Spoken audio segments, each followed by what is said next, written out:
ஞானானந்தமயம் தெய்வம் நிர்மலஸ்படிகாகிருதயம் ஆதாரம் சர்வ வித்யாநாமய கிரீவம் பாஸ்மகே. நேயர்கள் அனைவருக்கும் அஸ்ட்ரோ கேஎஸ் ஐயங்காரின் பணிவான நமஸ்காரங்கள். அஸ்ட்ரோ டிவி நேயர்களுக்கு அஸ்ட்ரோ கேஎஸ் ஐயங்காரின் பணிவான நமஸ்காரங்கள். வார பலன் 9/12/2024 15/12/2024 வரை உண்டான வாரத்திற்கு மேஷம் முதல் மீனம் வரை என்னென்ன பலன்கள்னு பார்க்கலாம். அதற்கு முன்னாடி இந்த வாரத்தில் வரக்கூடிய கோல்சாரம் என்ன, இந்த வாரத்தில் இருக்கக்கூடிய விசேஷ நாட்கள் என்ன, இந்த வாரத்தில் எந்தெந்த ராசிக்காரர்களுக்கு சந்திராஷ்டம் அப்படின்னு ஒன்றா வருஷப்படுத்தி மேஷம் முதல் மீனம் வரை பார்க்கலாம்.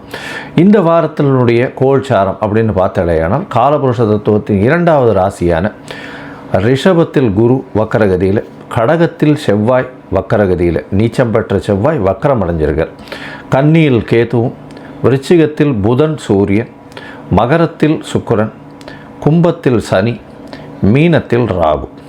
இந்த வாரத்தில் அதிவேகமாக செல்லக்கூடிய கிரகமான சந்திரன், அதாவது தினக்கோள் அப்படின்னு சொல்லக்கூடிய சந்திரன் பூரட்டாதி நட்சத்திரம், அதாவது கும்பராசியிலிருந்து மிருகசீரிஷ நட்சத்திரம் மிதுன ராசி வரலும் போகிறார். அதனால் இந்த வாரத்தில் பார்த்தாலேயானால் கடகம், சிம்மம், கன்னி, துலாம் இந்த 5 ராசிக்காரர்களுக்கும், அதாவது கடகம், சிம்மம், கன்னி, துலாம், விருச்சிகம் வரலும் இந்த 5 ராசிக்காரர்களுக்கும் சந்திராஷ்டம காலம் வரும். அதனால் பார்த்தாலேயானால் சந்திராஷ்டமம் 5 ராசிக்காரர்களுக்கு. சந்திராஷ்டமம்னா உங்களுடைய பிறந்த ராசியிலிருந்து 8வது ராசிக்கு சந்திர பகவான் போகக்கூடிய காலகட்டம், மறைந்து இருக்கக்கூடிய காலகட்டம். சந்திரனை மதிகாரகன்னு சொல்கிறோம். மதிகாரகன் மறைந்து இருக்கக்கூடிய காலகட்டத்தில் தவறான முடிவுகள் எடுக்கக்கூடும். அதனால் புதிய முயற்சிகளை கொஞ்சம் தள்ளி வைக்கிறது நல்லது.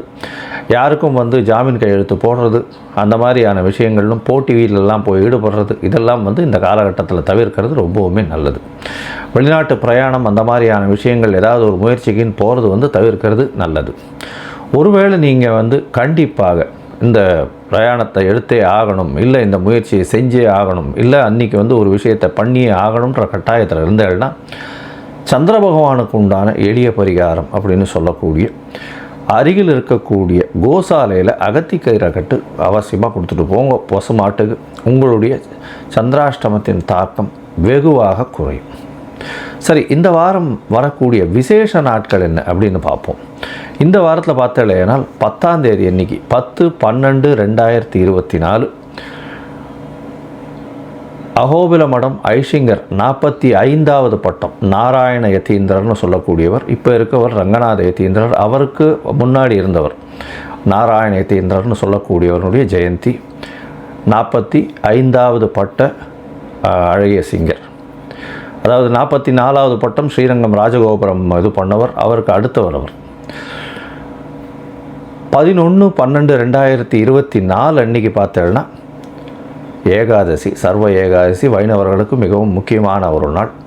அன்றைக்கி உபவாசம் இருக்கிறது ரொம்ப விசேஷம். அதாவது சீனியர் சிட்டிசன்ஸ், அதாவது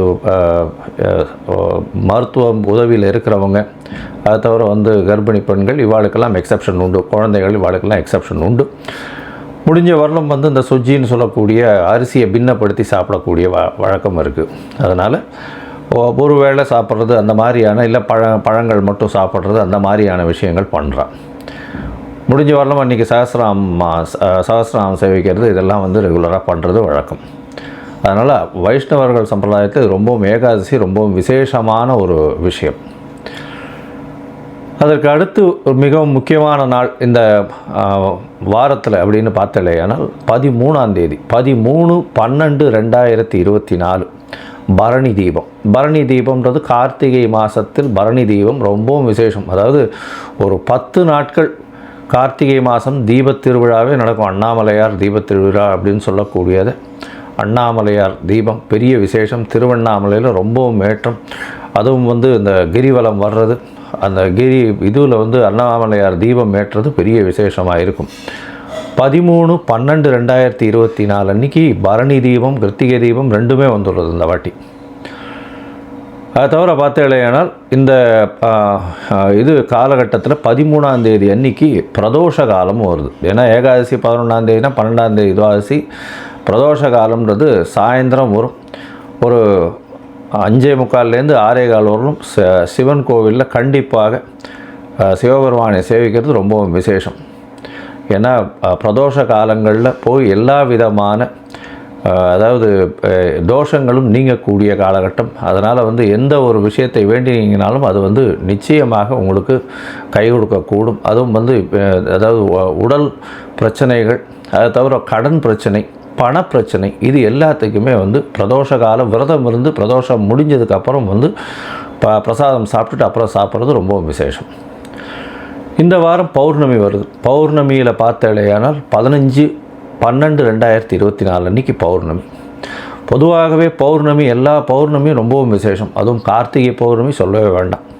ஏன்னா கார்த்திகை மாதம்னு நினச்சோம்னாலே, கார்த்திகை பௌர்ணமின்னு நினச்சோம்னாலே உங்களுக்கு கண்டிப்பாக இருக்கக்கூடிய விசேஷம் பார்த்தாலேயானால் கார்த்திகை பௌர்ணமியில் இந்த திருவண்ணாமலை ஞாபகம் வரும்.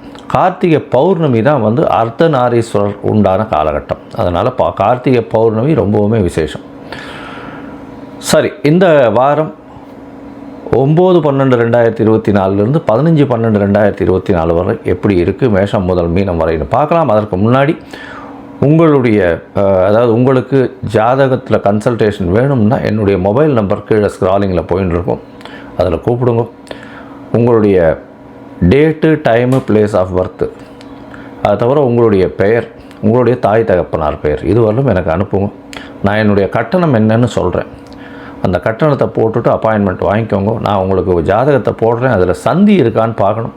ஏன்னா சந்தி ரொம்ப முக்கியமாக பார்க்க வேண்டியது. ஏன்னா லக்ன சந்தி, நட்சத்திர சந்தி, பாத சந்தி, இது எல்லாமே பார்த்தோன்னா நட்சத்திரம் வந்து மிருகசீரிஷமாகவே இருக்கும். ஆனால் அது உடஞ்ச நட்சத்திரன்றதுனால ரிஷபத்துலேயும் இருக்கும், மிதுனத்துலேயும் இருக்கும்.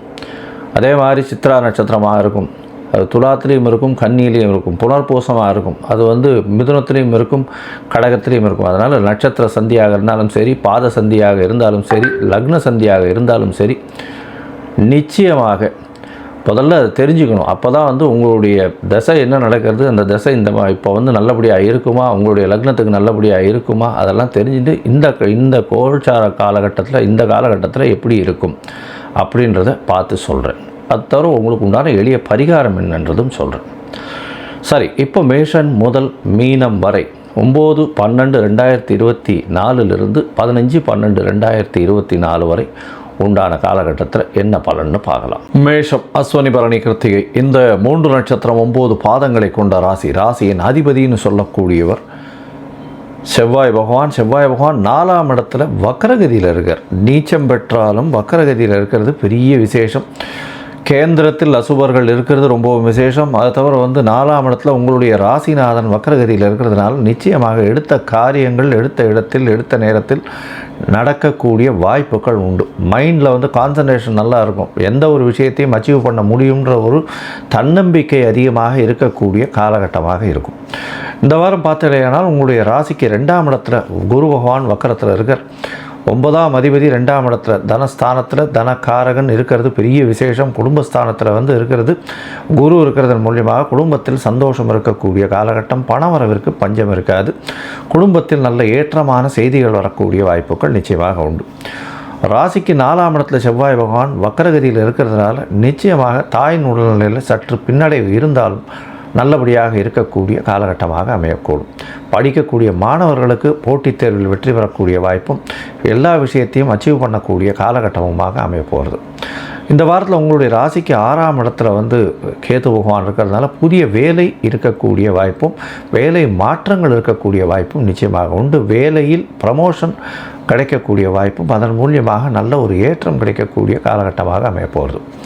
உங்களுடைய ராசிக்கு பார்த்தீங்கன்னா 8ஆம் இடத்துல சூரியனும் புதனும் இந்த வாரத்தில் இருக்கா. 8ஆம் இடத்துல 5ஆம் அதிபதி இருக்கிறதுனால குழந்தைகள் மூலியமாக நல்ல ஒரு ஏற்றம் கிடைக்கக்கூடிய காலகட்டமாக அமையப்போகுது. அதை தவிர பார்த்தீங்கன்னா உங்களுடைய ராசிக்கு 6ஆம் அதிபதி 8ஆம் இடத்துல இருக்கிறதுனால மறைந்த இடம், இரண்டுமே மறைந்த இடம், 3, 6 உண்டானவரும் 8ஆம் இடத்துல இருக்கிறது பெரிய விசேஷம். இந்த ஷேர் மார்க்கெட் இந்த மாதிரியான வியாபாரத்திலெல்லாம் பெரிய ஏற்றத்தை கிடைக்கக்கூடிய வாய்ப்புகள் உண்டு. மறைந்த அதிபதி இன்னொரு மறைந்த இடத்துல இருக்கிறதும் குருவின் பார்வையில் இருக்கிறதும் பெரிய விசேஷம். சிவராஜ யோகம் இருக்கிறது பெரிய ஏற்றத்தை கொடுக்கக்கூடிய காலகட்டமாக அமையப்போகிறது. திடீர் பணவரவு வரக்கூடிய வாய்ப்பு. 10ஆம் இடம்னு சொல்லக்கூடிய தொழில் ஸ்தானத்தில் வந்து சுக்கிரன் இருக்கிறதும் அதுவே வந்து உங்களுடைய ராசிக்கு 2, 7 அதிபதி அப்படின்றதுனால கண்டிப்பாக எதிர்பாலினத்தவர் மூலியமாக நல்ல ஒரு ஏற்றம், பார்ட்னர்ஷிப் கன்சர்ன்லாம் பெரிய ஏற்றம் கிடைக்கக்கூடிய காலகட்டம். அதை தவிர உங்களுடைய ராசிக்கு பார்த்தாலேயானால் நண்பர்கள் மூலியமாக நல்ல ஒரு ஏற்றம் கிடைக்கக்கூடிய காலகட்டமாக அமைப்போகுது. இந்த வாரத்தில் பார்த்தாலேயானால் உங்களுடைய ராசிக்கு 2ஆம் அதிபதியே 10ஆம் இடத்துல இருக்கிறதுனால அதாவது பணவரவு அபரிமிதமாக இருக்கும். தொழில் மூலியமாக பணவரவு அபரிமிதமாக இருக்கக்கூடிய காலகட்டமாக இருக்கும். இதை தவிர 11ஆம் இடத்துல சனி பகவான் ஆட்சி பெற்று போயிருக்கார், கும்ப சனி. அதனால் தொழில் ஸ்தானம், தொழில் வியாபாரம் பண்ணுறவாளுக்கெல்லாம் பெரிய ஏற்றம் கிடைக்கக்கூடிய காலகட்டமாக அமைய போகிறது. இந்த வாரத்தில் உங்களுடைய ராசிக்கு 12ஆம் இடத்துல ராகு பகவான். அதனால் வெளிநாடு, வெளியூர், வெளிமாநிலம் செல்லக்கூடிய பாக்கியம் நிச்சயமாக உண்டு. ஷார்ட் ட்ரிப் போயிட்டு வருவீங்க. தூக்கம் இருக்கக்கூடிய பிரச்சனைகள், தூக்கத்தில் பிரச்சனைகள் வரக்கூடிய வாய்ப்பு நிச்சயமாக இருக்கும். ஒரு கணவன் மனைவிக்குள்ளே கொஞ்சம் பிரிவினை இருக்கக்கூடிய காலகட்டம், அதாவது வெளிநாடு போக வேண்டிய கட்டாயம் இருக்கும். அதனால் வீட்டை விட்டு பிரிந்து செல்லக்கூடிய காலகட்டமாக இந்த வாரம் அமைப்போகிறது. இந்த வாரத்தில் பார்த்தாலேயானால் அதிவேகமாக செல்லக்கூடிய கிரகமான சந்திர பகவான் உங்களுடைய ராசிக்கு 11ஆம் இடத்துல இந்த வாரத்தில் ஆரம்பிக்கிறார். 9/12/2024 15/12/2024 வரை உண்டான வாரத்தில் சந்திரன் 9ஆம் தேதி காலத்தால் ஒரு 8 மணி வரலும் இருக்கார், அவ்வளோதான். அது 11ஆம் இடத்துல சனி சந்திர யோகம் இருக்குது, அதாவது புணர்ப்பு யோகம்னு சொல்லுவாள். வேகமாக செல்லக்கூடிய சந்திரனோட சனி மெதுவாக செல்லக்கூடிய கோள் 2 பேரும் இருக்கிறதுனால தொழிலில் பெரிய ஏற்றம் இருக்கும். திடீர் பண உறவு வரும். தாயின் உடல்நிலை சற்று பின்னடைவு இருக்கும். உங்களுடைய ராசிக்கு பார்த்தாலேயானால் 12ஆம் இடத்துல சந்திரன் போகிறார். ராகுவோட சம்பந்தம் 12ஆம் இடத்துல இருக்கக்கூடிய காலகட்டம். 4ஆம் அதிபதி 12ஆம் இடத்துல இருக்கார். அதனால் தாயினுடைய சொத்துக்கள் வரக்கூடிய வாய்ப்பு, அதுவும் ராகுவோட சம்பந்தத்தில் இருக்கார். 11 அதாவது 9ஆம் தேதியிலிருந்து 11ஆம் தேதி காலை ஒரு 9-10 மணி வரலும் இருக்கக்கூடிய காலகட்டம். இந்த காலகட்டத்தில் பார்த்தாலேயானால் 12ஆம் இடத்துல சந்திரன் இருக்கிறது பெரிய விசேஷம். ராகுவோட சம்பந்தத்தில் இருக்க இதன் மூலியமாக தந்தையினுடைய தாயினுடைய சொத்து, அதாவது பாட்டியினுடைய சொத்து வரக்கூடிய வாய்ப்புகள் நிச்சயமாக உண்டு.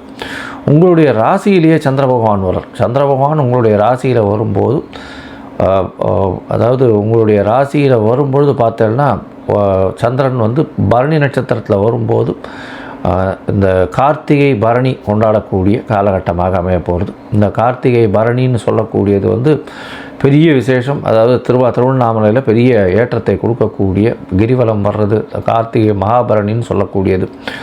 கார்த்திகை தீபம் ஏற்றக்கூடிய நாளாக வரக்கூடிய காலகட்டம். இது 11ஆம் தேதி வரலும், அதாவது 13ஆம் தேதி மாலை வரலும் இருக்கக்கூடிய காலகட்டமாக அமைய போகிறது. மாலை இந்த சந்திரன் உங்களுடைய ராசியிலே இருக்கார். உடல் நலத்தில் ஏற்றம் கிடைக்கும். அதை தவிர பார்த்தாலேயானால் சந்திரனும் செவ்வாயும் பரிவர்த்தனை யோகம் பெறார்.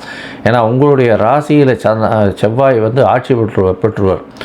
அதாவது மேஷ ராசியில் செவ்வாயின் வீடாகவும் கடக ராசி சந்திரனுடைய வீடாகவும் இருக்கிறதுனால இப்போ சந்திரன் மேஷ ராசியில் இருக்கிறதும் கடகத்தில் செவ்வாய் இருக்கிறதுனாலையும் பரிவர்த்தனை யோகம்னு சொல்லக்கூடியது இருக்குது. அதனால் 2 பேருமே அவரவர்கள் இடத்தில் ஆட்சி பெற்றதற்கு சமம் அப்படின்னு சொல்லக்கூடியது. தாயின் உடல்நிலையில் நல்ல ஒரு ஏற்றம் இருக்கும். படிக்கக்கூடிய மாணவர்களுக்கு பெரிய ஏற்றம் கிடைக்கக்கூடிய காலகட்டமாக அமையப்போகிறது. உங்களுடைய ராசிக்கு 2ஆம் இடத்துல சந்திர பகவான் போகிறார். சந்திர பகவான் 2ஆம் இடத்துல பார்த்தாலேயானால் 13ஆம் தேதியிலேருந்து 15ஆம் தேதி மதியம் ஒரு 3:45 மணி வரலும் இருக்கார். இந்த காலகட்டத்தில் பார்த்தாலேயானால் உச்சம் பெற்று போகிறார். பௌர்ணமி யோகம் வருது. பெரிய ஏற்றம் கிடைக்கக்கூடிய காலகட்டமாக அமையப்போகிறது. இந்த காலகட்டத்தில் பார்த்தாலேயானால் பேச்சில் நல்ல ஒரு ஏற்றம் இருக்கும். குடும்பத்தில் பண வருமானம் அதிகமாக இருக்கும். குடும்பத்தில் நல்ல ஒரு ஏற்றம் கிடைக்கக்கூடிய காலகட்டமாக அமையப்போகிறது.